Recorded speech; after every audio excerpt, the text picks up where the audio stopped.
Be careful who you have a child with by a woman who loved too long. I always had a feeling. You know that quiet voice that whispers to your gut when something just doesn't add up? That voice had been talking to me for years. I just didn't want to listen. My husband and I had been together for over a decade. We started dating young, long before either of us truly understood what love and loyalty were supposed to look like. After college, I moved across the country to start my career and build something of myself. He stayed back in our home state, promising he'd join me soon. He never did. For 9 years, we did long distance. We flew back and forth every month, spent thousands of dollars and countless hours trying to keep a fragile thread between us from snapping. I clung to the promise that one day he'd move here, that we'd finally live like a normal couple, raise our child together, and grow old side by side. We were supposed to be exclusive, faithful, committed, and yet, something always felt off, like I was holding on to a dream that only I was trying to keep alive.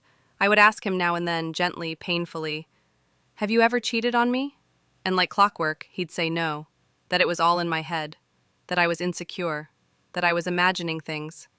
Until one night, just another quiet evening, another desperate plea for truth.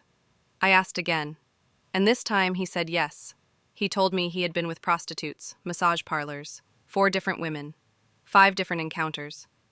Over the course of the 13 years we'd been together, he said he started going to those places long before we met, when he was barely out of high school, and that it became a kind of twisted coping mechanism. Whenever we fought, whenever things got hard between us, he used that as his excuse, told himself it was my fault, that maybe we were done, that I had it coming. But we always worked it out, didn't we? I was always the one trying, fixing, forgiving, and he was always finding new ways to break me. That night he confessed, I was shattered, but part of me, some stubborn, broken part, felt a strange kind of peace.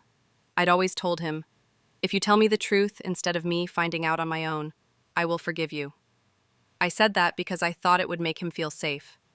I thought he'd never actually need to use it, but when he did, I felt trapped in my own words. So I tried. I really, really tried to forgive him. He told me that night he saw me differently, that he finally realized I was a good woman, that I deserved better, that he wanted to change, be kind, be faithful, be the man I believed he could be. We both got tested. I came back clean, so did he. But then, the mask slipped. It wasn't long before he was back to being who he really was, only worse. The kindness disappeared, the respect, the promises, the repentance, gone. The man I forgave vanished, and in his place was someone even more cruel, more detached, more dangerous. Now I live with a man who tears me down emotionally, mentally, financially, and yes, physically who. He's never owned a car, never owned a home. He's buried in over $50,000 in debt. IRS, credit cards, broken dreams. He has nothing to his name, yet somehow he's managed to strip me of everything. And still my heart, my foolish, battered heart, wants to help him. He tells me that if I kick him out, he'll have nowhere to go. He'll live in his car. He'll shower at the gym. And then he plays the final, cruelest card. Our child. Our beautiful, innocent child with special needs. What will our kid think? He asks. Mommy has a house, and Daddy's homeless? That question haunts me, because I don't want to be the villain in my child's eyes. I don't want to be the one who caused more damage. But what about the villain in my story? What about the damage he's done to me? For years, while I kept pretending it was love. People say be careful who you marry. That's good advice, but I'd say be careful who you have a child with. Because even when love is dead, even when your soul is bruised and your light is dimmed, a child ties you to that person forever.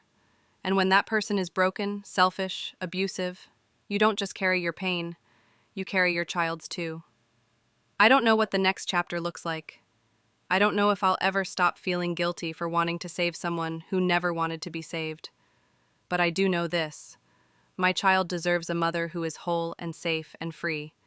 And maybe, just maybe, so do I. Thank you for watching, and don't forget to like and subscribe for more amazing stories.